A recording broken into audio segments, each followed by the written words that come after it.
24 round of വിശദമായ റിപ്പോർട്ടുകളിലേക്ക് കടക്കുകയാണ്. ഇന്ന് ഇതുവരെ പുറത്തു വന്ന വാർത്തകളുടെ സമഗ്ര ചിത്രം അതാണ് ഇനിയുള്ള 1 മണിക്കൂർ സമയം പ്രേക്ഷകർക്ക് മുമ്പിലേക്ക് എത്താൻ പോകുന്നത്. ഫിൻജാൽ ചുഴലിക്കാറ്റിൽ മരണം 9ആയി. പുതുച്ചേരിയിലും ചെന്നൈയിലും 4 പേർ വീതവും തിരുവള്ളൂരിൽ ഒരു സ്കൂൾ വിദ്യാർത്ഥിയും മരിച്ചു. ചുഴലിക്കാറ്റ് ദുർബലമായി ന്യൂനമർദ്ദമായി മാറിയിട്ടുണ്ട്. തമിഴ്നാട്ടിലെ 4 ജില്ലകളിൽ റെഡ് അലർട്ടാണ്.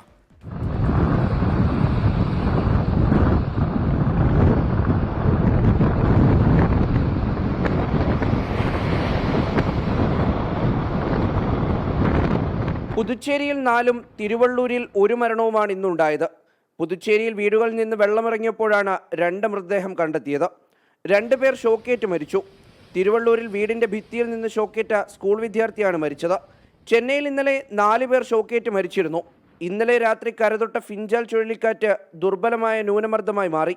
പുതുച്ചേരിയിലും വിഴുപ്പുറത്തും കടലൂരിലുമാണ് ചുഴലിക്കാറ്റ് തീരം തൊട്ടതിനു ശേഷം ശക്തമായി മഴ പെയ്തത്. വീടുകളിൽ കുടുങ്ങിയവരെ NDRF, SDRF സംഘങ്ങൾ ദുരിതാശ്വാസ ക്യാമ്പുകളിലേക്ക് മാറ്റി. പുതുച്ചേരിയിലെ എല്ലാ സ്കൂളുകളും കോളേജുകളും ദുരിതാശ്വാസ ക്യാമ്പുകളാക്കി.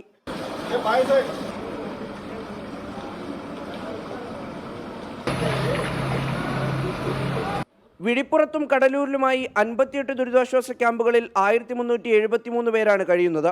11 വീടുകൾ ഭാഗികമായി തകർന്നു. റോഡുകളിൽ മരം വീണ് ഗതാഗത തടസ്സമുണ്ടായി. നിരവധി കന്നുകാലികൾ ചത്തു. മന്ത്രിമാരായ സെന്തിൽ ബാലാജിയും SS ശിവശങ്കറും ക്യാമ്പ് ചെയ്ത ദുരിതാശ്വാസ പ്രവർത്തനങ്ങൾ ഏകോപിപ്പിക്കുന്നുണ്ട്. വിഴിപ്പുറത്തും കടലൂരിലും പുതുച്ചേരിയിലും പല ഭാഗങ്ങളിലും വൈദ്യുതിയില്ല. വീടുകളിൽ നിന്ന് വെള്ളമിറങ്ങിയതോടെ ചെന്നൈയിലെ ക്യാമ്പുകളിൽ നിന്ന് ഭൂരിഭാഗം പേരും വീട്ടിലെത്തി. 26,000 പേർക്ക് ഇന്ന് അമ്മ ഊട്ടുപുരയിൽ നിന്ന് ഭക്ഷണം വിതരണം ചെയ്തു. മുഖ്യമന്ത്രി MK സ്റ്റാലിനും ഉപമുഖ്യമന്ത്രി ഉദയനിധി സ്റ്റാലിനും വിവിധ ദുരിതാശ്വാസ ക്യാമ്പുകളും മഴബാധിത പ്രദേശങ്ങളും സന്ദർശിച്ചു. ചെന്നൈ എയർപോർട്ടിന്റെയും റെയിൽവേ സ്റ്റേഷന്റെയും പ്രവർത്തനം സാധാരണ നിലയിലായിട്ടുണ്ട്.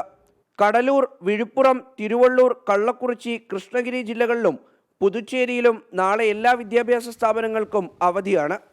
മുഹമ്മദ് റഹീസ്, 24, ചെന്നൈ. തമിഴ്നാട്ടിലെ തിരുവണ്ണാമലയിൽ ഉരുൾപൊട്ടൽ കൂറ്റൻ പാറയും മണ്ണും വീടുകൾക്ക് മുകളിലേക്ക് വീണു. 7 പേർ കുടുങ്ങിക്കിടക്കുന്നതായി സംശയമുണ്ടെന്ന് പോലീസ് അറിയിക്കുന്നു. ആദ്യം ആ ദൃശ്യങ്ങൾ കാണാം.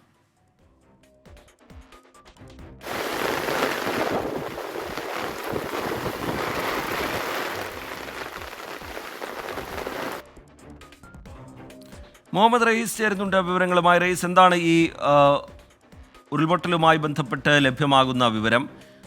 പ്രളയക്കെടുതി രൂക്ഷമായി നിൽക്കുകയാണ്. പലയിടങ്ങളിലും പല മേഖലകളിലും വലിയ രീതിയിൽ നാശനഷ്ടങ്ങൾ റിപ്പോർട്ട് ചെയ്യുന്നു. പുതുച്ചേരിയിലും സമാനമായ സാഹചര്യം, വലിയ നാശനഷ്ടങ്ങൾ ഉണ്ടായിട്ടുണ്ട്. ഇതുവരെ 9 മരണം എന്ന തരത്തിലുള്ള വിവരങ്ങളൊക്കെ പുറത്തു വരുന്നു. പുതിയ വിവരങ്ങൾ ഏത് തരത്തിലാണ്? നാശനഷ്ടങ്ങളുടെ വിവരങ്ങൾ എങ്ങനെ? മുഹമ്മദ് റയീസ്. TK, ഇപ്പോൾ ഏറ്റവും പ്രധാനമായും പറയാനുള്ളത് ഈ ഉരുൾപൊട്ടൽ ഉണ്ടായത് തിരുവണ്ണാമലയിലാണ്. ഈ ഫിൻജാൽ ചുഴലിക്കാറ്റ് കടന്നുപോയതിനു ശേഷം ഇപ്പോൾ ഏറ്റവും അധികം മഴ ലഭിച്ചുകൊണ്ടിരിക്കുന്ന ഒരു പ്രദേശം തിരുവണ്ണാമലയാണ്. നേരത്തെ വിഴുപ്പുറമൊക്കെ പറഞ്ഞതുപോലെ, കടലൂരിന്റെ ഒരു ഭാഗം പറഞ്ഞതുപോലെ തന്നെ ആ പട്ടികയിലേക്ക് തിരുവണ്ണാമലയും വരുന്നുണ്ട്. അപ്പോഴാണ് തിരുവണ്ണാമലയിലെ അണ്ണാമലയാർ കുന്നിന് താഴെ, അവിടെ VOC നഗർ എന്നാണ് സ്ഥലത്തിന്റെ കൃത്യമായ പേര്, അവിടെ അതിന് താഴെ താമസിക്കുന്ന വീടുകൾക്ക് മുകളിലേക്ക് മണ്ണിടിഞ്ഞ് വീണിരിക്കുന്നത്. നേരത്തെ ഇന്ന് രാവിലെ കുറച്ച് മണ്ണിടിഞ്ഞ് വീണിട്ടുണ്ടായിരുന്നു. അപ്പോൾ തന്നെ ഇവിടെയുള്ള കുറെ പേരെ ഈ പ്രദേശത്ത് നിന്ന് മാറ്റിയിരുന്നു. പക്ഷെ പിന്നീടും അവിടെ നിന്ന് മാറാൻ തയ്യാറാകാതെ ഒരു കൂട്ടം ആളുകൾ അവിടെ താമസിച്ചിരുന്നു. അങ്ങനെ ഒരു 3 വീടുകൾ ഉണ്ടായിരുന്നു. ആ 3 വീടുകളിലേക്കും ഇപ്പോൾ മണ്ണും കല്ലും ഒക്കെ വന്ന് പതിച്ചിട്ടുണ്ട്. ഒരു കൂറ്റൻ പാറ താഴേക്ക് വീഴുകയും അതിനൊപ്പം കുറെ മണ്ണ് താഴേക്ക് പതിക്കുകയും ചെയ്തിട്ടുണ്ട്. അങ്ങനെ അതിന്റെ ചില ദൃശ്യങ്ങളാണ് നമ്മളിപ്പോൾ കണ്ടുകൊണ്ടിരിക്കുന്നത്. അപ്പോൾ അത്തരത്തിൽ ഇന്ന് രാത്രിയോടുകൂടി കുറച്ചുകൂടി മണ്ണ് ഈ വീടുകളുടെ മുകളിലേക്ക് വീഴുന്നു. അങ്ങനെ ഉണ്ടായ ഒരു അപകടത്തിൽ ഇപ്പോൾ 7 പേരെ കാണുന്നില്ല എന്നുള്ളൊരു വിവരം നാട്ടുകാർ പറയുന്നുണ്ട്. നാട്ടുകാർ വിവരം അറിയിച്ചതിനെ തുടർന്ന് ഇപ്പോൾ അവിടെ ജില്ലാ കളക്ടറും ഒപ്പം തന്നെ ഈ തിരുവണ്ണാമല SP ഒക്കെ സ്ഥലത്തെത്തിയിട്ടുണ്ട്. ഇവർ പരിശോധന നടത്തുന്നു. പക്ഷേ ഇവർ ഈ വീട്ടിൽ ഉണ്ടോ എന്നുള്ളതിനെ കുറിച്ച് ഉറപ്പില്ല. നമുക്ക് കിട്ടുന്ന വിവരങ്ങൾ അനുസരിച്ചാണെങ്കിൽ രാജ്കുമാറും കുടുംബവുമാണ്. രാജ്കുമാർ എന്നാണ് ഇയാളുടെ പേര്. ഒപ്പം ഇവിടെ 2 കുട്ടികളെങ്കിലും ഉണ്ടായിരുന്നു എന്ന് ഈ അയൽവാസികൾ ഉറപ്പിച്ചു പറയുകയും ചെയ്യുന്നു. അങ്ങനെയാണെങ്കിൽ 7 പേരെയാണ് നിലവിൽ ഇപ്പോൾ കാണാത്തത്. അപ്പോൾ ഇവരുടെ ഫോണിൽ വിളിക്കാൻ ശ്രമിക്കുന്നുണ്ട്. പക്ഷേ ഈ പ്രദേശങ്ങളിലൊക്കെയും നെറ്റ്വർക്ക് തകരാറുണ്ട്, വൈദ്യുതി ഇല്ലാത്തതിന്റെ പ്രശ്നങ്ങളുണ്ട്. അങ്ങനെ അതിന്റെ ഒക്കെയും പ്രശ്നങ്ങൾ നേരിടുന്നുണ്ട്. നിലവിൽ NDRFന്റെ ഒരു സംഘം ഈ സ്ഥലത്തെത്തി പരിശോധന നടത്തുന്നുണ്ട്. പക്ഷേ മണ്ണിനടിയിൽ ആരെങ്കിലും ഉള്ളതായി ഇതുവരെയും ഒരു വിവരം ലഭിച്ചിട്ടില്ല. ഇവർ ഇതിനു മുൻപ് ഈ മണ്ണിടിച്ചിൽ എന്നത് ഒറ്റയ്ക്ക് ഒരു സമയത്തുണ്ടായ ഒരു മണ്ണിടിച്ചിലല്ല. ഇത് ഘട്ടം ഘട്ടമായി രാവിലെ മുതൽ കുറച്ചു മണ്ണ് ഈ മലയുടെ മുകളിൽ നിന്നും, അതായത് അണ്ണാമലയാർ കുന്നിന് താഴെ നിന്നും ഈ VOC നഗറിലേക്കുള്ള വീടുകളിലേക്ക് വീഴുന്നുണ്ടായിരുന്നു. അപ്പോൾ അതുകൊണ്ട് തന്നെ ഇവിടെ ഉണ്ടോ, ഈ ആളുകൾ ഉണ്ടോ എന്നതിനെ സംബന്ധിച്ച് ഉറപ്പില്ല. അവർ നേരത്തെ രക്ഷപ്പെട്ടു പോയിട്ടുണ്ടാകും എന്ന് പ്രതീക്ഷിക്കാം. ശ്രീജിത്ത്, ശരി, ഫിൻജാൽ ചുഴലിക്കാറ്റ് ന്യൂനമർദ്ദമായി മാറിയിട്ടുണ്ട് എന്നുള്ളത് ആശ്വാസകരമാണ്. പക്ഷേ പലയിടത്തും അതിശക്തമായ മഴ, പല മേഖലയിലും അതിശക്തമായ മഴ, നാശനഷ്ടങ്ങൾ റിപ്പോർട്ട് ചെയ്യുന്ന നില ഇപ്പോഴുമുണ്ട്. ഏറ്റവും ഒടുവിലായി തമിഴ്നാട്ടിലെ തിരുവണ്ണാമലയിൽ നിന്നുള്ള വിവരങ്ങൾ പങ്കുവയ്ക്കുകയായിരുന്നു മുഹമ്മദ് റഹീസ്. അവിടെ ഉരുൾപൊട്ടലുണ്ടായിട്ടുണ്ട്. കൂറ്റൻ പാറയും മണ്ണും വീടുകൾക്ക് മുകളിലേക്ക് വീണിട്ടുണ്ട്. 7 പേർ അതിനകത്തുണ്ടായിരുന്നവർ അവിടെ കുടുങ്ങിക്കിടക്കുന്നുണ്ട് എന്ന സംശയം പോലീസിനും നാട്ടുകാർക്കുമൊക്കെയുണ്ട്. തെരച്ചിൽ അവിടെ തുടരുകയാണ്. സംസ്ഥാനത്ത് മഴ മുന്നറിയിപ്പിൽ മാറ്റം. പത്തനംതിട്ട, കോട്ടയം ജില്ലകളിൽ ഇന്ന് റെഡ് അലർട്ട് പ്രഖ്യാപിച്ചു. 3 ജില്ലകളിൽ ഓറഞ്ച് അലർട്ടാണ്. പത്തനംതിട്ടയിൽ ശക്തമായ മഴ തുടരുകയാണ്. മണിയാർ ബാരേജിന്റെ ഷട്ടറുകൾ ഉയർത്തും. ശക്തമായ മഴയിൽ ശബരിമല പാതയിൽ എരുമേലി അട്ടിവളവിന് സമീപം മണ്ണിടിഞ്ഞു. 1 മണിക്കൂറോളം ഗതാഗതം തടസ്സപ്പെട്ടു. സംസ്ഥാനത്ത് മഴ ശക്തമാകുന്ന സാഹചര്യത്തിൽ നാളെ നടത്താൻ തീരുമാനിച്ചിരുന്ന കളക്ടർമാരുടെ യോഗം മാറ്റിവെച്ചിട്ടുണ്ട്. ദീപക് ധർമ്മടം കോഴിക്കോട്ട് നിന്ന് വിവരങ്ങളുമായി ചേരുന്നുണ്ട്. ഒപ്പം തന്നെ ടോബി ജോൺസൺ കോട്ടയത്തു നിന്നുള്ള വിവരങ്ങൾ പങ്കുവയ്ക്കും. ശ്രീകുമാരൻ പത്തനംതിട്ടയിൽ നിന്നുള്ള വിവരങ്ങളും പ്രേക്ഷകരുമായി പങ്കുവയ്ക്കും. ആദ്യം ദീപക് ധർമ്മടത്തിലേക്കാണ്. ദീപക്, ഇപ്പോൾ ഈ കളക്ടർമാരുടെ യോഗം മാറ്റിവെച്ചിട്ടുണ്ട് എന്നുള്ള വിവരം പുറത്തു വരുന്നുണ്ട്. ജില്ലയിൽ തന്നെ ഉണ്ടാവണം കളക്ടർ എന്നുള്ള നിർദ്ദേശം മുഖ്യമന്ത്രി നൽകിയതായി മനസ്സിലാക്കുന്നു. സാഹചര്യങ്ങൾ വിലയിരുത്തുന്നത് എങ്ങനെയാണ് ജില്ലാ ഭരണകൂടങ്ങൾ, സർക്കാർ? ദീപക് ധർമ്മടം. അല്പം മുൻപാണ് മുഖ്യമന്ത്രി ചീഫ് സെക്രട്ടറിയുമായി സംസാരിച്ച് കളക്ടർമാരുടെ യോഗം മാറ്റിവെക്കാൻ നിർദ്ദേശം നൽകിയത്. മഴ മുന്നറിയിപ്പ് വന്ന സാഹചര്യത്തിൽ ജില്ലാ ഭരണത്തിന്റെ നേതൃത്വം ഏറ്റെടുത്ത് പ്രവർത്തിക്കേണ്ടവർ ജില്ല വിട്ട് മാറി നിൽക്കാൻ പാടില്ല. എല്ലാ കളക്ടേഴ്സും അതാത് ജില്ലകളിൽ തന്നെ ക്യാമ്പ് ചെയ്ത് മഴ മുന്നറിയിപ്പുള്ള സാഹചര്യത്തിൽ പ്രത്യേക തയ്യാറെടുപ്പോടുകൂടി പ്രവർത്തനങ്ങൾ ഏകോപിക്കണം എന്നുള്ള നിർദ്ദേശമാണ് മുഖ്യമന്ത്രി നൽകിയിരിക്കുന്നത്. ഇതിന്റെ അടിസ്ഥാനത്തിലാണ് നാളെയും മറ്റന്നാളും തലസ്ഥാനത്ത് നടത്താൻ തീരുമാനിച്ചിരുന്ന കളക്ടർമാരുടെ യോഗം മാറ്റിവെക്കാൻ തീരുമാനിച്ചിരിക്കുന്നത്. ഈ മഴ കനക്കുമെന്ന മുന്നറിയിപ്പ് വന്നിരിക്കുന്നു. അതുകൊണ്ട് തന്നെ അടിയന്തര ജാഗ്രതാ നിർദ്ദേശം താഴെത്തട്ട് വരെ കൃത്യമായി ചലിപ്പിക്കാൻ വേണ്ടി ജില്ലാ ഭരണകൂടം സക്രിയമായി പ്രവർത്തിക്കാൻ വേണ്ടി ജില്ലയിൽ ക്യാമ്പ് ചെയ്തുകൊണ്ട് പ്രവർത്തനങ്ങൾക്ക് നേതൃത്വം കളക്ടർമാർ നൽകണം. ആ സാഹചര്യത്തിലാണ് ഉന്നതതല കളക്ടർമാരുടെ യോഗം മാറ്റിവെച്ചിരിക്കുന്നത് മുഖ്യമന്ത്രിയുടെ നിർദ്ദേശപ്രകാരം. ശരി, ജില്ലകളിൽ ജാഗ്രത തുടരുന്നുണ്ട്. പ്രവർത്തനങ്ങൾ ഏകോപിപ്പിക്കാൻ ജില്ലാ കളക്ടർമാർ ജില്ലകളിൽ തന്നെ ഉണ്ടാകണം എന്നുള്ള നിർദ്ദേശം സർക്കാരിൻ്റെ ഭാഗത്ത് നിന്ന് വരികയാണ്. ടോബി ജോൺസൺ കൂടി ചേരുന്നുണ്ട് വിവരങ്ങളുമായി കോട്ടയത്ത് നിന്ന്. ടോബി, കോട്ടയത്ത് മഴയുമായി ബന്ധപ്പെട്ട് പങ്കുവെക്കാൻ കഴിയുന്ന പുതിയ വിവരങ്ങൾ ഏത് തരത്തിലാണ്? ഇന്നും നാളെയുമായി വിവിധ ജില്ലകളിൽ റെഡ് അലർട്ട്, ഓറഞ്ച് അലർട്ട് നിലനിൽക്കുന്ന പശ്ചാത്തലമുണ്ട്. കോട്ടയം ജില്ലയിൽ ഇന്നിപ്പോൾ റെഡ് അലർട്ടാണ് പ്രഖ്യാപിച്ചിരിക്കുന്നത്. എന്താണ് ജില്ലയുടെ പൊതുവായ സാഹചര്യം? എവിടെയെങ്കിലും നാശനഷ്ടങ്ങളുണ്ടോ ടോബി? ടിക്കെ, ഓരോ മണിക്കൂറുകൾ കഴിയുമ്പോഴും സ്ഥിതി വഷളായി വരുന്ന ഒരു വിവരം തന്നെയാണ് നമുക്ക് കോട്ടയത്ത് നിന്ന് പങ്കുവെക്കാനുള്ളത്. വൈകുന്നേരം യെല്ലോ അലർട്ട് ആയിരുന്നു, എന്നാൽ മണിക്കൂറുകൾ കഴിഞ്ഞപ്പോൾ തന്നെ അത് ഓറഞ്ച് അലർട്ടായി മാറുന്നു. അതിനുശേഷം ഇപ്പോൾ റെഡ് അലർട്ടിലേക്കും ജില്ല മാറിയിരിക്കുകയാണ്. അതിശക്തമായിട്ടുള്ള മഴ പല മേഖലകളിലും, പ്രത്യേകിച്ചും കിഴക്കൻ മേഖലയിലെല്ലാം തന്നെ ശക്തമായി മഴ പെയ്യുന്നുണ്ട് എന്നുള്ള വിവരം തന്നെയാണ് ലഭിക്കുന്നത്. ജാഗ്രതാ നിർദ്ദേശങ്ങൾ ഇതിനോടകം തന്നെ നൽകി കഴിഞ്ഞു. മുന്നൊരുക്കങ്ങളെല്ലാം തന്നെ സ്വീകരിച്ചു കഴിഞ്ഞിട്ടുള്ള ജില്ലാ ഭരണകൂടം. അതിൽ എടുത്തു പറയേണ്ടത് രാത്രികാല യാത്രാ നിരോധനമാണ്. അത് കിഴക്കൻ മേഖലയിലേക്ക്, പ്രത്യേകിച്ചും ഈരാറ്റുപേട്ട പോലെയുള്ള റോഡുകളിലേക്ക്, വാഗമൺ പോലെയുള്ള പ്രദേശങ്ങളിലേക്കുള്ള മലയോര മേഖലയിലേക്കുള്ള യാത്രകൾ നിരോധിച്ചിട്ടുണ്ട് രാത്രിയിൽ. ഒപ്പം തന്നെ വിനോദസഞ്ചാര കേന്ദ്രങ്ങളുണ്ട്. വാഗമൺ ശരി, ടോബി ജോൺസൺ കോട്ടയത്തു നിന്നുള്ള വിവരങ്ങൾ പങ്കുവെക്കുകയായിരുന്നു. കോട്ടയം ജില്ല അതീവ ജാഗ്രതയിൽ തന്നെയാണ്. ഇന്ന് റെഡ് അലർട്ട് പ്രഖ്യാപിച്ചിട്ടുണ്ട്. പലയിടത്തും മഴ തുടരുന്ന നിലയുമുണ്ട്. പത്തനംതിട്ടയിൽ നിന്നുള്ള വിവരങ്ങളുമായി ശ്രീകുമാരൻ നമുക്കൊപ്പം ചേരുകയാണ്. പത്തനംതിട്ട ജില്ലയുടെ പൊതുവായ സാഹചര്യവും ജാഗ്രതയും ഏതു തരത്തിലാണ്? ഇത് ശബരിമല തീർത്ഥാടന കാലം കൂടിയാണ്, അതുകൊണ്ടൊരു പ്രത്യേക ജാഗ്രത കൂടി വേണ്ടിവരും. എങ്ങനെയാണ് ജില്ലാ ഭരണകൂടം ഏറ്റവും ഒടുവിലായി വിവരങ്ങൾ പങ്കുവെക്കുന്നത്? മഴയുമായി ബന്ധപ്പെട്ട വിവരങ്ങൾ എങ്ങനെയാണ് ശ്രീ? ഏതാണ്ട് 3 മണിക്കൂറായി പത്തനംതിട്ട ജില്ലയിൽ ശക്തമായ മഴ തുടരുകയാണ്. ശബരിമല മേഖലയിലൊക്കെ ശക്തമായ മഴ ഇപ്പോഴും പെയ്യുന്നുണ്ട്. മറ്റ് കാര്യമായ പ്രശ്നങ്ങളൊന്നും, നാശനഷ്ടങ്ങളൊന്നും തന്നെ ഇതുവരെ സംഭവിച്ചിട്ടില്ല. നിലവിൽ ഓറഞ്ച് അലർട്ടാണ് ജില്ലയിൽ പ്രഖ്യാപിച്ചിട്ടുള്ളത്. ശബരിമല മേഖലയിലൊക്കെ ശക്തമായ മഴ പെയ്യുന്നുണ്ട്. തീർത്ഥാടകർക്ക് മുന്നറിയിപ്പുണ്ട്. സൂക്ഷിക്കണമെന്ന തരത്തിലുള്ള മുന്നറിയിപ്പ് തീർത്ഥാടകർക്കൊക്കെ തന്നെ നൽകിയിട്ടുണ്ട് ജില്ലാ ഭരണകൂടം. രാത്രികാലങ്ങളിൽ മലയോര മേഖലകളിലേക്ക് യാത്ര ചെയ്യുന്ന ആളുകളൊക്കെ കൃത്യമായ രീതിയിലുള്ള ജാഗ്രതാ നിർദ്ദേശമൊക്കെ ജില്ലാ ഭരണകൂടം നൽകിയിട്ടുണ്ട്. നൽകിയിട്ടുണ്ട്. ഓറഞ്ച് അലർട്ട് ആണെങ്കിലും റെഡ് അലർട്ടിന് സമാനമായ രീതിയിലുള്ള ജാഗ്രത പുലർത്തണമെന്നാണ് നിർദ്ദേശം നൽകിയിരിക്കുന്നത്. എന്തായാലും നിലവിൽ മണിയാർ ഡാമിൻ്റെ ഷട്ടറുകൾ, മണിയാർ ബാരേജിൻ്റെ ഷട്ടറുകൾ തുറന്നിട്ടുണ്ട്. അത് കൃത്യമായ രീതിയിൽ ജില്ലാ ഭരണകൂടം പറയുന്നത് വൃഷ്ടിപ്രദേശത്ത് കാര്യമായ രീതിയിലുള്ള മഴ പെയ്യുന്നുണ്ട്. അതുകൊണ്ട് മണിയാർ ബാരേജിൻ്റെ ഷട്ടറുകൾ ഉയർത്താതെ മറ്റു മാർഗ്ഗങ്ങളില്ല എന്നാണ്. തീരപ്രദേശത്തുള്ളവർക്ക് മണിയാർ ഡാമിൻ്റെ ആ ഭാഗത്തുള്ള ആളുകൾക്ക് കർശനമായ ജാഗ്രതാ നിർദ്ദേശം നൽകിയിട്ടുണ്ട്. എന്തായാലും അതുമാത്രമാണ് ജില്ലയിലുള്ള മറ്റ് ഒരു ജാഗ്രതാ നിർദ്ദേശമായി ഔദ്യോഗികമായി പുറത്തു വന്നിട്ടുള്ളത്. ജില്ലയിലെ വിദ്യാഭ്യാസ സ്ഥാപനങ്ങൾക്ക്, അത് പ്രൊഫഷണൽ കോളേജുകളായിക്കോട്ടെ, ട്യൂട്ടോറിയൽ കോളേജുകളായിക്കോട്ടെ, വിദ്യാഭ്യാസ സ്ഥാപനങ്ങൾ, സ്കൂളുകളും അംഗൻവാടികളും അടക്കമുള്ള സ്ഥാപനങ്ങളായിക്കോട്ടെ, അവർക്കെല്ലാവർക്കും തന്നെ അവധി നൽകിയിട്ടുണ്ട് നാളെ.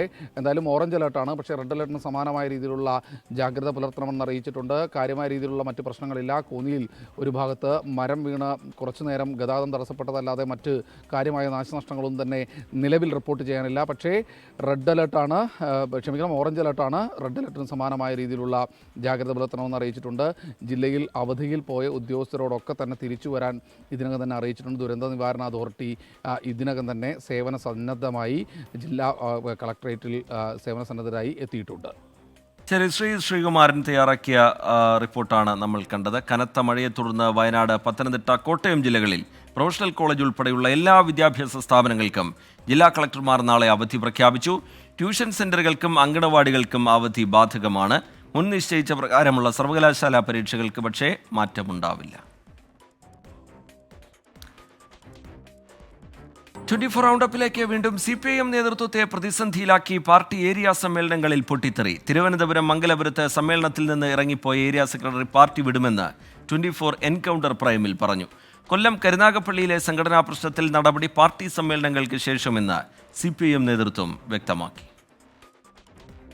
കൊല്ലം കരുനാഗപ്പള്ളിയിൽ സംഘട്ടനത്തിലേക്കും പോർവിളിയിലേക്കും സമ്മേളനങ്ങൾ എത്തിയതോടെ പ്രശ്നപരിഹാരത്തിന് സംസ്ഥാന സെക്രട്ടറി തന്നെ നേരിട്ടിറങ്ങുകയായിരുന്നു.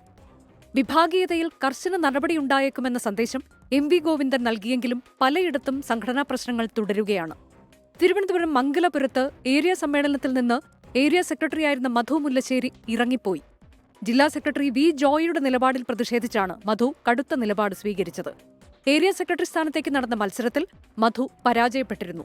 M ജലീലാണ് പുതിയ ഏരിയ സെക്രട്ടറി. മധു മുല്ലശ്ശേരി പാർട്ടി വിട്ടേക്കും.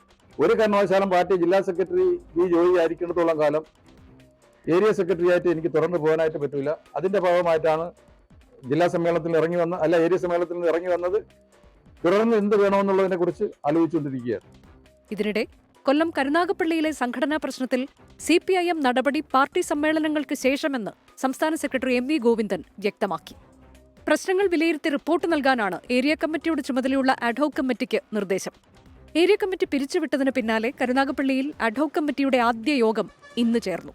വിവിധ ബ്യൂറോകൾക്കൊപ്പം ന്യൂസ് ഡെസ്ക് 24. തിരുവല്ലയിലെ വിഭാഗീയതയിൽ കടുത്ത നടപടിയുമായി CPIM. Town north local secretary KK കൊച്ചുമോനെ മാറ്റി. ഏരിയ കമ്മിറ്റി അംഗം ജിനോ മാത്യുവിന് താൽക്കാലിക ചുമതല നൽകി.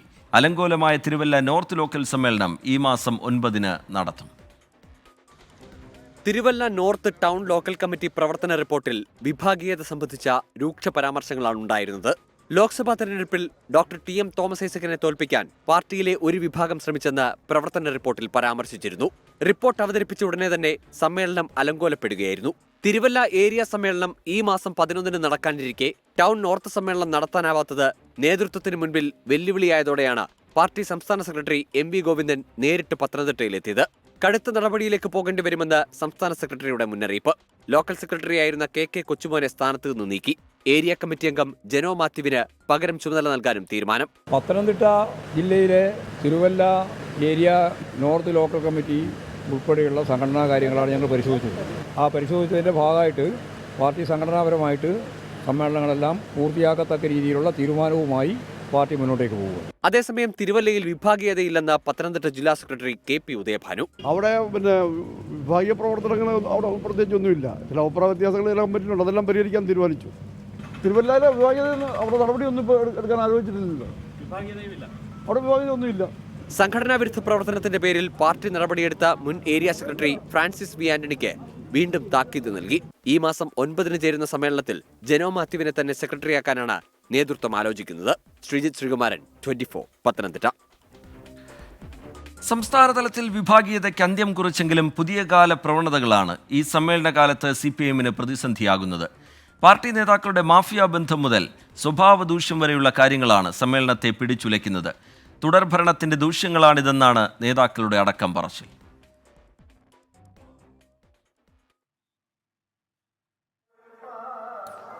ആ റിപ്പോർട്ടിലേക്ക് വരാം. ഇപ്പോൾ ശബരിമല സന്നിധാനത്ത് നിന്നുള്ള തത്സമയ ദൃശ്യങ്ങളാണ് പ്രേക്ഷകർ കാണുന്നത്. ഹരിവരാസനം പാടി നട അടയ്ക്കുകയാണ് അതിന്റെ ദൃശ്യങ്ങൾ.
സന്നിധാനത്തു നിന്നുള്ള തത്സമയ ദൃശ്യങ്ങളാണ് പ്രേക്ഷകർ കണ്ടത്. ഭക്തിസാന്ദ്രമായ അന്തരീക്ഷത്തിൽ ഹരിവരാസനം പാടി ശബരിമല നട അടയ്ക്കുന്നതിൻ്റെ ദൃശ്യങ്ങളിലേക്ക്, ആ ചടങ്ങുകളിലേക്ക് കടക്കുകയാണ്. അവിടെ ശബരിമലയിലെ നാളത്തെ ചടങ്ങുകൾ നോക്കാം. ഇനി സൈക്കിൾ പ്യൂർ അഗർബത്തി ശരണം സന്നിധാനം സമർപ്പിക്കുന്നത് അഗർബത്തി എന്നാൽ സൈക്കിൾ.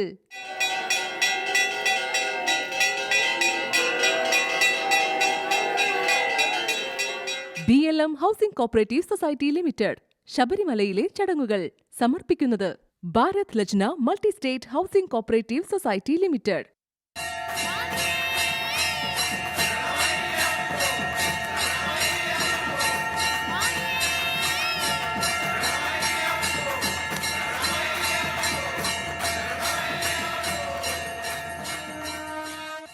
റൗണ്ടപ്പിലേക്ക് വീണ്ടും ഇടവേള കഴിഞ്ഞ് തിരികെ എത്തുമ്പോൾ നേരത്തെ പൂർത്തിയാക്കാൻ കഴിയാതെ പോയ റിപ്പോർട്ടിലേക്കാണ്. സംസ്ഥാന തലത്തിൽ വിഭാഗീയതയ്ക്ക് അന്ത്യം കുറിച്ചെങ്കിലും പുതിയ കാല പ്രവണതകളാണ് ഈ സമ്മേളന കാലത്ത് CPIMന് പ്രതിസന്ധിയാകുന്നത്. പാർട്ടി നേതാക്കളുടെ മാഫിയ ബന്ധം മുതൽ സ്വഭാവ ദൂഷ്യം വരെയുള്ള കാര്യങ്ങളാണ് സമ്മേളനങ്ങളെ പിടിച്ചുലയ്ക്കുന്നത്. വിഭാഗീയതയ്ക്ക് അന്ത്യം കുറിച്ചെന്ന പ്രഖ്യാപനത്തോടെയാണ് 2015 ആലപ്പുഴ സമ്മേളനത്തിന് കൊടിയിറങ്ങിയത്.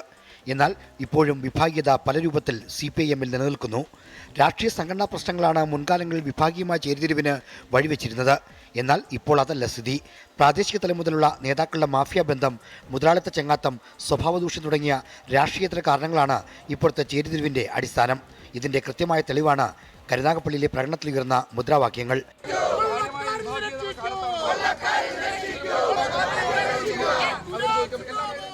സംസ്ഥാന കമ്മിറ്റി അംഗം സൂസൻ കോടിയും ജില്ലാ കമ്മിറ്റി അംഗം PR വസന്തനും തമ്മിലുള്ള അധികാര വടംവലിയാണ് കരുനാഗപ്പള്ളിയിലെ പ്രശ്നങ്ങളുടെ കാതൽ. തൊട്ടടുത്തുള്ള കായംകുളം ഏരിയയിൽ ജില്ലാ പഞ്ചായത്ത് അംഗം BJPയിലേക്ക് പോയതാണ് സമ്മേളനകാല വിവാദം. കോൺഗ്രസ് വിട്ടുവന്നയാളെ ലോക്കൽ കമ്മിറ്റി സെക്രട്ടറി ആക്കിയത് പാലക്കാട് കൊഴിഞ്ഞാമ്പാറയിൽ സമാന്തര ഓഫീസ് തുറക്കുന്നതിൽ വരെ എത്തി. ഏറ്റവും ഒടുവിൽ തിരുവനന്തപുരത്ത് മംഗലപുരത്ത് സെക്രട്ടറി ഏരിയ സമ്മേളനത്തിൽ നിന്ന് ഇറങ്ങിപ്പോയതാണ് വാർത്ത. പ്രാദേശികമായ തർക്കങ്ങളെന്ന് പറഞ്ഞ് നേതൃത്വം ഇതിനെയെല്ലാം ലഘൂകരിക്കുകയാണ്. എന്നാൽ അധികാരവും സ്വാധീനവും കൂടുമ്പോൾ സ്വാഭാവികമായി സംഭവിക്കുന്ന പ്രശ്നങ്ങളാണിതെല്ലാമെന്ന് വ്യക്തമാണ്. തുടർഭരണം ലഭിച്ചതോടെ പാർട്ടിയുടെ പ്രാദേശിക ഘടകങ്ങൾ അധികാര കേന്ദ്രങ്ങളായി മാറി. ഇതോടെ പാർട്ടിയുടെ നിയന്ത്രണം പിടിക്കാൻ മത്സരമായി. പാർട്ടി ഭരണത്തിലുള്ളപ്പോഴെല്ലാം പ്രധാന അധികാര കേന്ദ്രങ്ങൾ ഏരിയ കമ്മിറ്റികളാണ്. ഏരിയ സമ്മേളനങ്ങൾ പുരോഗമിക്കുന്നതോടെ പ്രശ്നങ്ങൾ ഇനിയും രൂക്ഷമാകാനാണ് സാധ്യത. തുടർഭരണത്തിന്റെ ദൂഷ്യങ്ങൾ പാർട്ടിയിലേക്ക് കടക്കാതിരിക്കാൻ ജാഗ്രത പാലിക്കണമെന്ന് നേരത്തെ തന്നെ CPIM സംസ്ഥാന കമ്മിറ്റി മുന്നറിയിപ്പ് നൽകിയിരുന്നു. എന്നാൽ കീഴ്ഘടകങ്ങൾ അത് ശ്രദ്ധിക്കുകയോ നേതൃത്വം ഉറപ്പാക്കുകയോ ചെയ്തില്ല. അതിന് കൊടുക്കേണ്ടി വന്ന വിലയാണ് ഇപ്പോഴത്തെ നാണംകെട്ട സംഭവങ്ങൾ. 24 തിരുവനന്തപുരം. പാർട്ടിക്കുള്ളിലെ തെറ്റായ പ്രവണതകൾ വെച്ചുപൊറിപ്പിക്കില്ലെന്ന് CPIM സംസ്ഥാന സെക്രട്ടറി MV ഗോവിന്ദൻ. CPIMനകത്ത് പഴയതുപോലുള്ള വിഭാഗീയത ഇപ്പോഴില്ല എന്നും MV ഗോവിന്ദൻ 24നോട് പറഞ്ഞു. ദീപക് ധർമ്മടത്തിന് നൽകിയ അഭിമുഖത്തിലാണ് CPIMലെ വിഭാഗീയത സംബന്ധിച്ച റിപ്പോർട്ടുകളോട് MV ഗോവിന്ദന്റെ പ്രതികരണം. 24 എക്സ്ക്ലൂസീവ്. സമ്മേളനത്തിലേക്ക് കടന്നു. മാർച്ച് സെക്രട്ടറി ആയതിനു ശേഷമുള്ള ആദ്യ സമ്മേളന നടപടികളാണ് ഏരിയ സമ്മേളനത്തിലേക്ക് എത്തി. പക്ഷേ ഏറ്റവും ഒടുവിൽ കരുനാഗപ്പള്ളിയിൽ സമ്മേളന കാലയളവിലാണ് ഏരിയ കമ്മിറ്റി പിരിച്ചുവിടേണ്ടി വരുന്നത്. പണ്ടത്തെ മലപ്പുറം സമ്മേളനത്തിൻ്റെ ഒരു കാലഘട്ടത്തിലേക്ക് പാർട്ടി പോകുന്നോ എന്ന് പ്രവർത്തകർക്ക് ആശങ്കയുണ്ട്.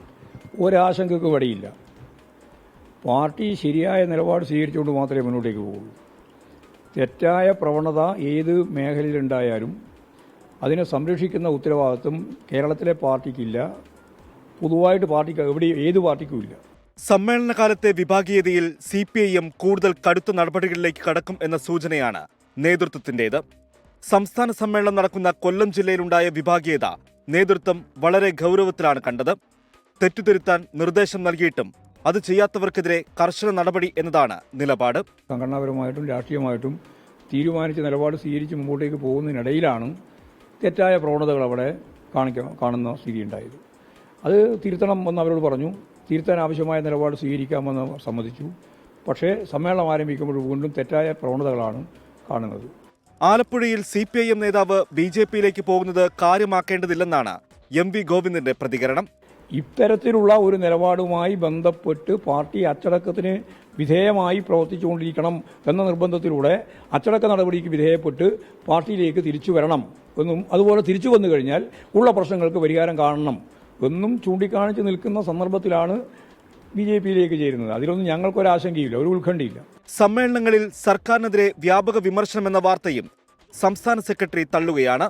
സമ്മേളനകാലത്ത് പാർട്ടിക്കകത്ത് നടപടി പതിവില്ല. സമ്മേളനം കഴിഞ്ഞതിനു ശേഷമുള്ള നടപടിക്ക് പകരം അപ്പോൾ മേൽക്കമ്മിറ്റി പരിശോധിച്ച് പാർട്ടി അച്ചടക്കം ഉറപ്പാക്കുകയാണ് ലക്ഷ്യം. സമ്മേളന കാലത്ത് CPIM-ൽ പലതലത്തിൽ പ്രശ്നങ്ങൾ തലപൊക്കി തുടങ്ങി. അത് ഏരിയ കമ്മിറ്റി വരെ പിരിച്ചുവിടുന്ന സാഹചര്യത്തിലേക്കെത്തി. ഈ ഘട്ടത്തിൽ MV ഗോവിന്ദൻ മാസ്റ്റർ വ്യക്തമാക്കുന്നത് പാർട്ടിയിൽ ഒരു വിഭാഗീയതയും തെറ്റായ പ്രവണതയും വെച്ചു പൊറുപ്പിക്കില്ലെന്നാണ്. ക്യാമറാമാൻ ജിനുവിനൊപ്പം തിരുവനന്തപുരത്തു നിന്നും ദീപക് ധർമ്മടം, 24. CPIM-നെ തകർക്കാൻ അമേരിക്കൻ യൂണിവേഴ്സിറ്റിയിൽ പരിശീലനമെന്ന് കേന്ദ്ര കമ്മിറ്റി അംഗം EP ജയരാജൻ. പോസ്റ്റ് മോഡേൺ എന്ന പേരിൽ പരിശീലനം കൊടുത്ത് ഇന്ത്യയിലേക്ക് ആളെ അയക്കുന്നു. ലോകത്തിലെ പല കമ്മ്യൂണിസ്റ്റ് പാർട്ടികളെയും തകർത്തത് അങ്ങനെയെന്നും കണ്ണൂർ പാപ്പിനിശ്ശേരി ഏരിയ സമ്മേളനം ഉദ്ഘാടനം ചെയ്ത് EP ജയരാജൻ പറഞ്ഞു. പാർട്ടിയെ തകർക്കാനുള്ള ലക്ഷ്യം പാർട്ടി നേതൃത്വത്തെ ആക്രമിക്കലാണ്. ഇപ്പൊ അതാ നടന്നുകൊണ്ടിരിക്കുന്നത്. അത് ചെറിയ പരിപാടിയിലല്ല. അമേരിക്കൻ ഒരു ഇൻസ്റ്റിറ്റ്യൂട്ട്, അമേരിക്കൻ യൂണിവേഴ്സിറ്റി, അവിടെ പ്രത്യേക പരിശീലനം കൊടുത്ത് പോസ്റ്റ് മോഡേണൈസേഷൻ, പോസ്റ്റ് മോഡേൺ എന്ന പേരിൽ പരിശീലനം കൊടുത്തിട്ട് ഇന്ത്യയിലേക്ക് അയക്കുകയാണ്. അവർ ഇന്ത്യയിൽ പല മേഖലകളിലുമായിട്ട് അവരുടെ പ്രവർത്തനം വ്യാപിപ്പിക്കുകയാണ്. പോസ്റ്റ് മോഡേണിന്റെ ഭാഗമായിട്ട് ഇവിടെ ഇപ്പൊ സംഭവിച്ചുകൊണ്ടിരിക്കുന്നത്, ഇവിടെ തകർക്കേണ്ടത് ഇടതുപക്ഷത്തെയാണ്, CPM-നെയാണ്. CPM തകർന്നാൽ പിന്നെ വേറൊന്നും നോക്കേണ്ടതില്ല വലതുപക്ഷ ശക്തികൾക്ക്. അതിനുള്ള കടുത്ത ആക്രമണമല്ലേ. ഈ ആക്രമണത്തെ പ്രതിരോധിക്കാൻ കഴിഞ്ഞാൽ എന്തായി തീരും സ്ഥിതി? ലോകത്തിലെ പല കമ്മ്യൂണിസ്റ്റ് പാർട്ടികളെയും തകർത്തത് അങ്ങനെയാണ്. ആലപ്പുഴയിലെ പാർട്ടി സമ്മേളനങ്ങളിൽ ക്ഷണമില്ലാത്തത് ചർച്ചയാകുന്നതിനിടെ മുതിർന്ന CPM നേതാവ് G. സുധാകരനെ വീട്ടിലെത്തിക്കണ്ട് AICC general secretary KC Venugopal. സൗഹൃദ സന്ദർശനം എന്നായിരുന്നു ഇരുവരുടെയും പ്രതികരണം. ഇന്ന് രാവിലെ മുസ്ലിം ലീഗ് മുഖപത്രം ചന്ദ്രികയുടെ ക്യാമ്പയിൻ ഉദ്ഘാടനത്തിൽ നിന്ന് G. സുധാകരൻ പിന്മാറിയിരുന്നു. ആലപ്പുഴയിൽ പാർട്ടി സമ്മേളനങ്ങളിൽ നിന്ന് G. സുധാകരൻ പൂർണ്ണമായും ഒഴിവാക്കപ്പെടുന്നത് പാർട്ടിക്കുള്ളിലും പുറത്തും ചർച്ചയാകുമ്പോഴാണ് കൂടിക്കാഴ്ച. പുന്നപ്ര പറവൂരിലെ G. സുധാകരന്റെ വീട്ടിലെത്തിയായിരുന്നു കൂടിക്കാഴ്ച.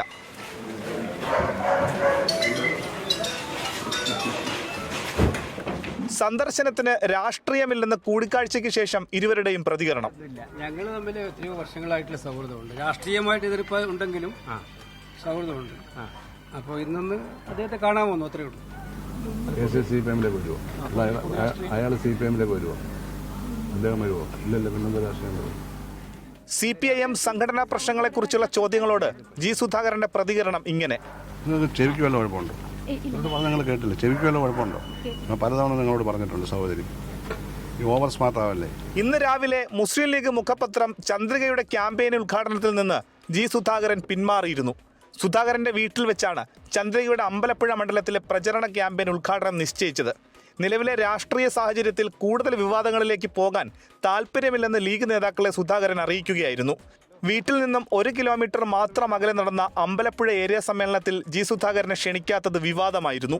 24 ആലപ്പുഴ. UDF-ലേക്ക് പോകുമെന്ന വാർത്തകൾ തള്ളി കേരള കോൺഗ്രസ് എം. അടിസ്ഥാനരഹിതമായ കാര്യങ്ങളാണ് പ്രചരിക്കുന്നതെന്ന് പാർട്ടി ചെയർമാൻ ജോസ് കെ മാണി 24-നോട് പറഞ്ഞു. യാതൊരു ചർച്ചകളും നടന്നിട്ടില്ല എന്ന് UDF നേതൃത്വവും വ്യക്തമാക്കി. UDF-ലേക്ക് കേരള കോൺഗ്രസ് മടങ്ങുമെന്നായിരുന്നു വാർത്തകൾ പ്രചരിച്ചത്. സഭാ നേതൃത്വം അടക്കം ഇടപെടുമെന്നും അഭ്യൂഹം പരന്നു. ഇതോടെയാണ് വിശദീകരണവുമായി കേരള കോൺഗ്രസ് എം രംഗത്ത് വന്നത്. ആരുമായും ചർച്ച നടത്തിയിട്ടില്ലെന്നാണ് ജോസ് കെ മാണി തന്നെ പറയുന്നത്. പ്രചരിക്കുന്നത് വ്യാജ വാർത്തയാണ്. കേരള കോൺഗ്രസ് പാർട്ടി മുന്നണി മാറുന്നതുമായി ബന്ധപ്പെട്ട ആരുമായി ഒരു ചർച്ച നടത്തിയിട്ടില്ല. അതും മാത്രമല്ല, LDF-ന്റെ അവിഭാജ്യ ഘടകമാണ് കേരള കോൺഗ്രസ്. പരസ്യമായോ രഹസ്യമായോ ചർച്ച ചെയ്ത് ആർക്കെങ്കിലും അങ്ങനെയൊക്കെ മനസ്സിലുണ്ടെങ്കിൽ ആ അടുപ്പേ വെച്ച വെള്ളം അങ്ങ് വാങ്ങി വെച്ചാൽ മതി എന്നുള്ളത് എനിക്ക് പറയാനുള്ളൂ. UDF-ഉം BJP-യും സ്വാഗതം ചെയ്യുന്നത് പാർട്ടിക്ക് അടിത്തറ ശക്തമായതുകൊണ്ടാണ്. UDF-ൽ നിന്ന് പുറത്താക്കിയപ്പോഴാണ് LDF-ന്റെ ഭാഗമായത്. അതുകൊണ്ട് തന്നെ LDF-ഉമായുള്ള ബന്ധം ദൃഢമായ ബന്ധമാണെന്നും ആവർത്തിക്കുന്നു. ഈ വാർത്തയ്ക്ക് യാതൊരു അടിസ്ഥാനവുമില്ല. ഇങ്ങനെ ഒരു ചർച്ചയും നടത്തിയിട്ടില്ല. അവിശ്വസനീയമായ ഇല്ലാത്ത ഒരു വാർത്ത സൃഷ്ടിക്കുന്നതെന്ന് എനിക്ക് മനസ്സിലായിട്ടില്ല. ആരോ കേരള കോൺഗ്രസിനെ തകർക്കാൻ നടന്ന ശ്രമത്തിന്റെ ഭാഗമായിട്ട് നമുക്കിതിനെ കാണാൻ കഴിയും. യാതൊരു ചർച്ചകളും നടന്നിട്ടില്ലെന്നാണ് കോൺഗ്രസ് നേതൃത്വം വ്യക്തമാക്കുന്നത്. അതുകൊണ്ട് തന്നെ ജോസ് കെ മാണി നിലപാട് പറയട്ടെ എന്നാണ് കേരള കോൺഗ്രസ് ജോസഫ് വിഭാഗവും പറയുന്നത്. ഡൽഹി ബ്യൂറോയ്ക്കൊപ്പം 24 കോട്ടയം.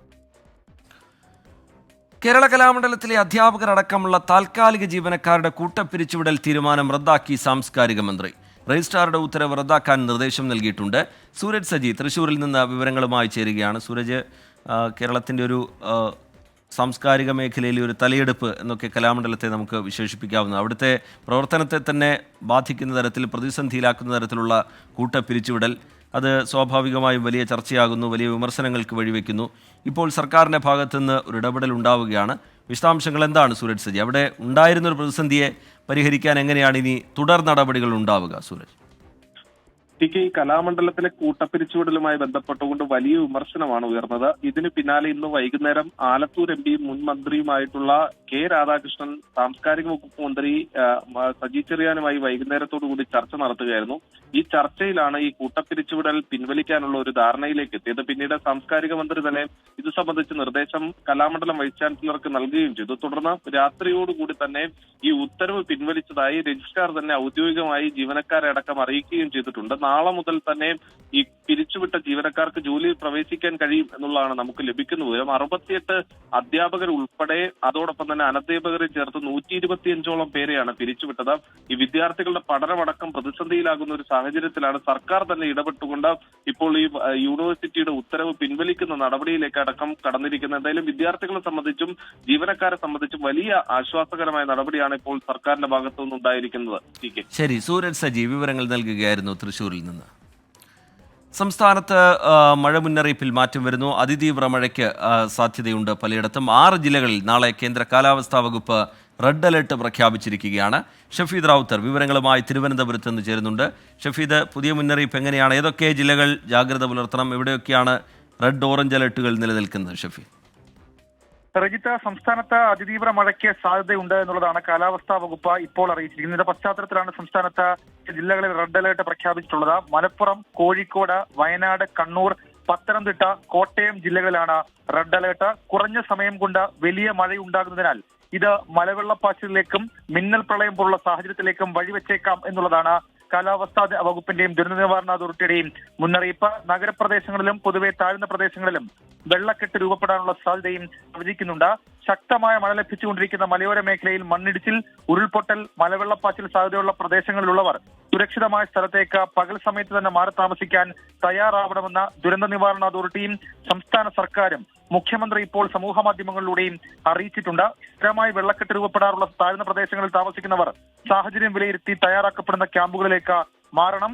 വിവിധ തീരങ്ങളിൽ കടലാക്രമണം ശക്തമാകാൻ സാധ്യതയുള്ളതിനാൽ ജാഗ്രത പാലിക്കണം. ആവശ്യമായ ഘട്ടത്തിൽ മാറി താമസിക്കണമെന്നും മുന്നറിയിപ്പുണ്ട്. റെഡ് ഓറഞ്ച് അലർട്ട് പ്രഖ്യാപിച്ച ജില്ലകളിൽ ശക്തമായ മഴ തുടരുന്ന സാഹചര്യത്തിൽ മുൻകൂറായി ദുരിതാശ്വാസ ക്യാമ്പുകൾ സജ്ജീകരിക്കണമെന്ന ജില്ലാ ഭരണകൂടങ്ങൾക്ക് മുഖ്യമന്ത്രി റവന്യൂ വകുപ്പും നിർദ്ദേശം നൽകിയിട്ടുണ്ട്. മാത്രമല്ല, തങ്ങളുടെ പ്രദേശത്തെ ദുരിതാശ്വാസ ക്യാമ്പിനായി കണ്ടെത്തിയ കെട്ടിടം സംഭവിച്ച വിവരം ബന്ധപ്പെട്ട റവന്യൂ തദ്ദേശ സ്ഥാപന അധികാരികളിൽ നിന്ന് മുൻകൂറായി അറിഞ്ഞു വെക്കേണ്ടതാണെന്നും അങ്ങോട്ടുള്ള സുരക്ഷിതമായ വഴി മനസ്സിലാക്കി വെക്കാൻ ശ്രദ്ധിക്കണമെന്നും സംസ്ഥാന സർക്കാരിന്റെ ഭാഗമായി മുഖ്യമന്ത്രി ഇപ്പോൾ ഒരു മുന്നറിയിപ്പ് നൽകിയിട്ടുണ്ട്. കേരളത്തിലെ എല്ലാ ജില്ലകളിലും 24 മണിക്കൂർ പ്രവർത്തിക്കുന്ന താലൂക്ക് ജില്ലാ കൺട്രോൾ റൂമുകൾ പ്രവർത്തനം ആരംഭിച്ചിട്ടുണ്ട്. അപകട സാധ്യത മുന്നിൽ കാണുന്ന ഘട്ടത്തിലും സഹായങ്ങൾക്കുമായി 1077 1070 എന്നീ ടോൾ ഫ്രീ നമ്പറുകളിൽ ബന്ധപ്പെടണമെന്നും നിർദ്ദേശമുണ്ട്. അങ്ങനെ സംസ്ഥാനത്ത് മഴയുടെ കാര്യത്തിൽ ഒരു അതിതീവ്ര മഴ അത് മുന്നിൽ കണ്ടുകൊണ്ട് വലിയ മുന്നറിയിപ്പ് ഇപ്പോൾ സംസ്ഥാന സർക്കാർ നൽകിയിട്ടുണ്ട്.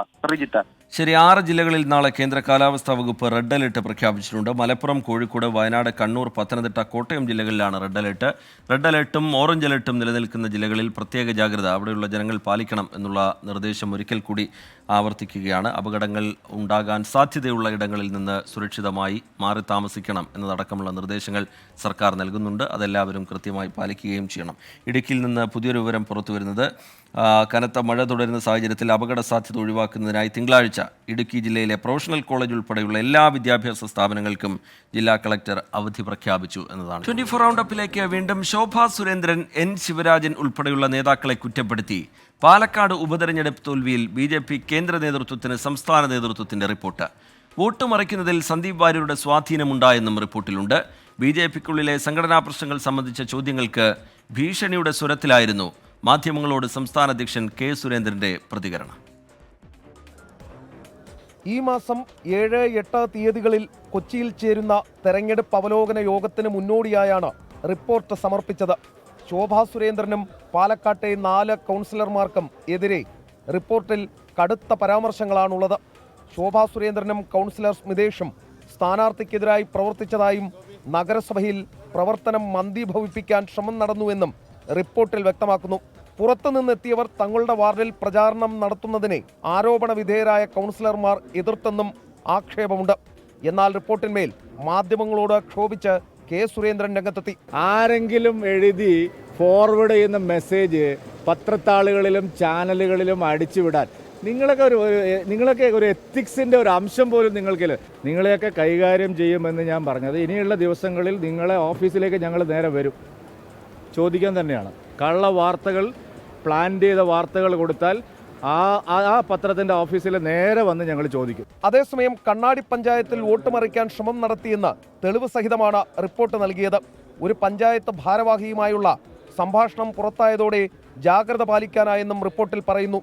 വോട്ട് മറിക്കുന്നതിൽ സന്ദീപ് വാര്യരുടെ സ്വാധീനമുണ്ടായെന്നും റിപ്പോർട്ടിൽ പരാമർശമുണ്ട്. BJPയിൽ നിന്ന് എനിക്ക് അടർത്തിയെടുക്കാൻ സാധിക്കുന്ന വോട്ടുകൾ സ്വാഭാവികമായിട്ടും കോൺഗ്രസിലേക്ക് കൊണ്ടുപോകുക എന്നുള്ളത് ഞാൻ പരസ്യമായി ചെയ്തിട്ടുള്ള കാര്യമാണ്.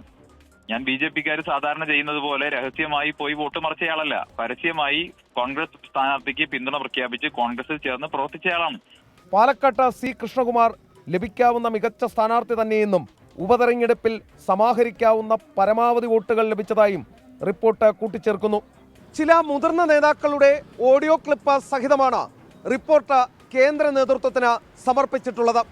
അതായത് ഒരു ചർച്ച വന്നാൽ 4 കാലിൽ വീഴാനുള്ളതെല്ലാം ഔദ്യോഗിക വിഭാഗത്തിന്റെ കയ്യിലുണ്ടെന്ന് സാരം. എസ് ശ്രീകാന്ത്, 24 കൊച്ചി. സംസ്ഥാനത്തെ ക്ഷേമ പെൻഷൻ തട്ടിപ്പിൽ വിശദമായ പരിശോധനയ്ക്ക് സംസ്ഥാന സർക്കാർ. എല്ലാ തദ്ദേശ സ്ഥാപനങ്ങളിലും സോഷ്യൽ ഓഡിറ്റിംഗ് സൊസൈറ്റി വഴി പരിശോധന നടത്താനാണ് തീരുമാനം. അതേസമയം അനർഹമായി പെൻഷൻ കൈപ്പറ്റിയവരുടെ വിവരങ്ങൾ പുറത്തുവിടുമെന്ന് റവന്യൂ മന്ത്രി കെ രാജൻ പറഞ്ഞു. തട്ടിപ്പ് നടത്തിയവരുടെ വിവരങ്ങൾ പുറത്തുവിടണമെന്നാവശ്യപ്പെട്ട് പ്രതിപക്ഷ നേതാവ് വി ഡി സതീശൻ മുഖ്യമന്ത്രിക്കും ധനമന്ത്രിക്കും കത്തയച്ചു. അനർഹമായി പെൻഷൻ വാങ്ങുന്നുവെന്ന നിരവധി പരാതികൾ ഇതിനോടകം സർക്കാരിന് മുന്നിലേക്ക് എത്തിയിട്ടുണ്ട്. തട്ടിപ്പ് വിവരം പുറത്തായതോടെയാണ് കത്തായും ഇമെയിലായും പരാതികൾ എത്തുന്നത്. ഈ പരാതികൾ തദ്ദേശ സ്ഥാപനങ്ങൾക്ക് കൈമാറി. ഇതിന് പിന്നാലെയാണ് സോഷ്യൽ ഓഡിറ്റ് പരിശോധനയ്ക്ക് തീരുമാനമായത്. പെൻഷൻ തട്ടിപ്പിൽ സോഷ്യൽ ഓഡിറ്റിംഗ് സൊസൈറ്റി പരിശോധന നടത്തും. എല്ലാ തദ്ദേശ സ്ഥാപനങ്ങളിലും സൊസൈറ്റിയുടെ സേവനം ഉപയോഗിക്കാൻ തീരുമാനമായി. ഗുണഭോക്താക്കളുടെ ഓരോരുത്തരുടെയും വിവരങ്ങൾ പരിശോധിക്കും. സർക്കാർ ജീവനക്കാരുടെ വിവരങ്ങൾ സ്പാർക്കിൽ നിന്നും ശേഖരിച്ച് പരിശോധിക്കാനാണ് തീരുമാനം. കുറ്റക്കാർക്കെതിരെ കർശന നടപടി ഉണ്ടാകുമെന്നും ക്രമക്കേട് കാണിച്ചവരുടെ പേര് വിവരങ്ങൾ പുറത്തുവിടുമെന്നും മന്ത്രി കെ രാജൻ. ബന്ധമായിട്ടുള്ള പ്രശ്നമാണത്. ഈ പെൻഷൻ ആളുകൾ മേടിച്ചു എന്നുള്ളത് അതിൻ്റെ ഒരു പരിശോധന നടത്തി വിവരം പുറത്തുവിടും. ഗവൺമെന്റ് പുറത്തുവിടണമെന്ന് തന്നെയാണ് അഭിപ്രായം. അതുമായി ബന്ധപ്പെട്ട നടപടിക്രമങ്ങൾ എടുത്ത് അതൊന്ന് സൂക്ഷ്മമായി പരിശോധിച്ച് അക്കാര്യങ്ങൾ പുറത്തുവിടുക തന്നെ ചെയ്യും. വകുപ്പ് തല നടപടികൾ വേഗത്തിലാക്കാനും തീരുമാനിച്ചിട്ടുണ്ട്. പട്ടിക പ്രകാരം വകുപ്പ് തലത്തിൽ ആദ്യം വിശദീകരണം തേടും. തുടർന്ന് നടപടിയിലേക്ക് കടക്കും. ഓരോരുത്തരും തിരിച്ചടയ്ക്കേണ്ട പലിശ സഹിതമുള്ള തുകയുടെ വിശദാംശങ്ങളും വകുപ്പുകൾക്ക് കൈമാറും. വാർഷിക മസ്റ്ററിംഗ് നിർബന്ധമാക്കി മസ്റ്ററിംഗ് കുറ്റമറ്റതാക്കാനും ഇന്നലെ മുഖ്യമന്ത്രിയുടെ അധ്യക്ഷതയിൽ ചേർന്ന പ്രത്യേക യോഗത്തിൽ നിർദ്ദേശം നൽകിയിരുന്നു. 24 തിരുവനന്തപുരം. ക്ഷേമ പെൻഷൻ തട്ടിപ്പ് നടത്തിയ സർക്കാർ മേഖലയിലുള്ളവർ കൂടുതലും തിരുവനന്തപുരം നഗരത്തിലെന്ന് CAG റിപ്പോർട്ട്. തിരുവനന്തപുരം കോർപ്പറേഷൻ പരിധിയിലുള്ള 347 പേർ തട്ടിപ്പ് നടത്തിയെന്നാണ് കണ്ടെത്തൽ. മുനിസിപ്പാലിറ്റി പരിധിയിൽ ആലപ്പുഴയും പഞ്ചായത്ത് പരിധിയിൽ ആലപ്പുഴ മണ്ണഞ്ചേരിയുമാണ് മുന്നിൽ. 24 എക്സ്ക്ലൂസീവ്. സംസ്ഥാനത്താകെ സർക്കാർ ജീവനക്കാരും പെൻഷൻകാരും താൽക്കാലിക ജീവനക്കാരും ഉൾപ്പെടുന്ന 9201 പേർ സർക്കാരിനെ കബളിപ്പിച്ച് ക്ഷേമ പെൻഷൻ തട്ടിയെടുത്തു എന്നായിരുന്നു CNDGയുടെ കണ്ടെത്തൽ. ഇതിൽ തന്നെ സർക്കാർ ജീവനക്കാർ കൂടുതലുള്ള തിരുവനന്തപുരം കോർപ്പറേഷൻ മേഖലയിലാണ് തട്ടിപ്പുകാരും കൂടുതൽ. 347 പേരാണ് കോർപ്പറേഷൻ പരിധിയിലെ സർക്കാർ തട്ടിപ്പുകാർ. ഇവർ 1,53,00,000 രൂപ ക്ഷേമ പെൻഷനിൽ നിന്ന് തട്ടിയെടുത്തു. കോഴിക്കോട് കോർപ്പറേഷനാണ് 2ാം സ്ഥാനത്ത്. 169 സർക്കാർ തട്ടിപ്പുകാർ കോഴിക്കോട് കോർപ്പറേഷൻ പരിധിയിലുണ്ട്. കോർപ്പറേഷൻ പരിധിയിലെ തട്ടിപ്പുകാർ കുറവ് കൊച്ചി കോർപ്പറേഷനിലാണ്, 70 പേർ മാത്രം. 185 സർക്കാർ തട്ടിപ്പുകാരുള്ള ആലപ്പുഴ മുനിസിപ്പാലിറ്റിയാണ് ഈ വിഭാഗത്തിൽ മുന്നിൽ. രണ്ടാമത് തിരുവനന്തപുരം നെയ്യാറ്റിൻകര മുനിസിപ്പാലിറ്റിയും 68 പേർ. പഞ്ചായത്ത് മേഖല പരിശോധിച്ചാൽ 1ഉം 2ഉം സ്ഥാനത്ത് ആലപ്പുഴ ജില്ലയിലെ പഞ്ചായത്തുകളാണ്. 1ാം സ്ഥാനത്ത് 69 തട്ടിപ്പുകാരുള്ള മണ്ണഞ്ചേരി പഞ്ചായത്താണ്. 2ാം സ്ഥാനത്ത് മാരാരിക്കുളം പഞ്ചായത്ത്. സർക്കാർ മേഖലയിലെ 47 തട്ടിപ്പുകാരാണ് മാരാരിക്കുളം പഞ്ചായത്തിലുള്ളത്. സർക്കാർ ജീവനക്കാർ, താൽക്കാലിക ജീവനക്കാർ, സർവീസ് പെൻഷൻകാർ ഉൾപ്പെടെ 9201 പേർ ചേർന്ന് 39,27,00,000 രൂപ തട്ടിയെടുത്തെന്നാണ് CNDG റിപ്പോർട്ടിലെ കണ്ടെത്തൽ. ക്ഷേമ പെൻഷൻ തട്ടിപ്പിന്റെ പരിശോധന കോട്ടക്കൽ നഗരസഭയിൽ മാത്രമായി ഒതുങ്ങിപ്പോകരുത് എന്നുകൂടി തെളിയിക്കുന്നതാണ് പുറത്തു വന്നിരിക്കുന്ന ഈ കണക്കുകൾ. അതോടൊപ്പം മുൻ ധനമന്ത്രി തോമസ് ഐസക്കിന്റെ ജില്ലയായ ആലപ്പുഴയിൽ എങ്ങനെയാണ് സർക്കാർ മേഖലയിലെ ഇത്രത്തോളം തട്ടിപ്പുകാർ ക്ഷേമ പെൻഷൻ പട്ടികയിൽ കടന്നുകൂടി എന്നത് പ്രത്യേകം അന്വേഷിക്കേണ്ടി വരും. ഉമേഷ് ബാലകൃഷ്ണൻ, 24 തിരുവനന്തപുരം. വിജയത്തിന് വോട്ടേഴ്സിന് നന്ദി പറഞ്ഞ പ്രിയങ്ക ഗാന്ധി എംപിയുടെ വയനാട് പര്യടനം പൂർത്തിയായി. വയനാട് ജില്ലയിലെ 3 നിയോജക മണ്ഡലങ്ങളിലെ സന്ദർശനത്തിന് ശേഷം പ്രിയങ്ക ഗാന്ധി ഡൽഹിയിലേക്ക് മടങ്ങി. യൂത്ത് കോൺഗ്രസ് പ്രവർത്തകർക്കെതിരായ പോലീസ് നടപടിയെ പ്രിയങ്ക ഗാന്ധി അപലപിച്ചു.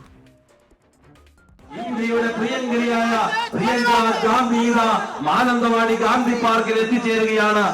മാനന്തവാടിയിലായിരുന്നു ഇന്നത്തെ ആദ്യ സ്വീകരണം. വോട്ടർമാർക്കുള്ള നന്ദി പ്രകടനം ചുരുങ്ങിയ വാക്കുകളിൽ രേഖപ്പെടുത്തി Priyanka. First of all, I want to thank you from the deepest place in my heart for your love, for your support and for making me your member of parliament. ഉച്ചയ്ക്ക് സുൽത്താൻ ബത്തേരിയിലും കൽപ്പറ്റയിലും നടന്ന സ്വീകരണത്തിലും പ്രിയങ്ക പങ്കെടുത്തു. ചൂരൽമല, മുണ്ടക്കൈ ഉരുൾപൊട്ടൽ പുനരധിവാസം, യൂത്ത് കോൺഗ്രസ് പ്രവർത്തകർക്കെതിരായ പോലീസ് നടപടി തുടങ്ങിയ വിഷയങ്ങളും പ്രസംഗത്തിൽ നിറഞ്ഞു. ദുരന്തത്തിനു മുന്നിൽ രാഷ്ട്രീയം കാണരുതെന്ന് കേന്ദ്ര സംസ്ഥാന സർക്കാരുകളോട് പ്രിയങ്കയുടെ അഭ്യർത്ഥന. That until now the correct compensations, the correct relief and rehabilitation has not been given to the victims of that tragedy. I will be writing to the Chief Minister of Kerala and trying to put as much pressure as possible on the centre as well to provide the rehabilitation that they deserve. But I would like to urge both the Prime Minister and the Chief Minister to provide this rehabilitation regardless of politics. ഇന്നലെ നടന്ന ലാത്തിചാർജിൽ പരിക്കേറ്റ youth Congress പ്രവർത്തകരെ Moopen's medical കോളേജിൽ സന്ദർശിക്കുമെന്ന സൂചനയുണ്ടായിരുന്നു. എന്നാൽ പൊതുയോഗങ്ങൾ വൈകിയതിനാൽ കൽപ്പറ്റയിലെ സ്വീകരണത്തിന് ശേഷം കരിപ്പൂരിൽ നിന്ന് ഡൽഹിയിലേക്ക് മടങ്ങി. ഇന്നലെ ചുരത്തിന് താഴെയുള്ള 4 നിയോജക മണ്ഡലങ്ങളിലും പ്രിയങ്ക പര്യടനം നടത്തിയിരുന്നു. 24 വയനാട്. മുണ്ടക്കൈ ചൂരൽമല ദുരന്തബാധിതരുടെ പുനരധിവാസത്തിനാണ് MP എന്ന നിലയിൽ ആദ്യ പരിഗണന നൽകുന്നതെന്ന് പ്രിയങ്ക ഗാന്ധി MP. വിഷയത്തിൽ കേന്ദ്ര സംസ്ഥാന സർക്കാരുകൾ ഗൗരവമായി ഇടപെടണം. പുനരധിവാസം രാഷ്ട്രീയ പ്രശ്നമല്ലെന്നും മാനുഷിക വിഷയമാണെന്നും പ്രിയങ്ക ഗാന്ധി 24നോട് പറഞ്ഞു. I think one of the main things right now is to provide the rehabilitation for those who have suffered in the recent tragedy. I think that both state and central government need to take it much more seriously and be very proactive on this. It's a humanitarian cause, it's not a political issue. 24 round പൂർത്തിയാവുകയാണ്. നമസ്കാരം.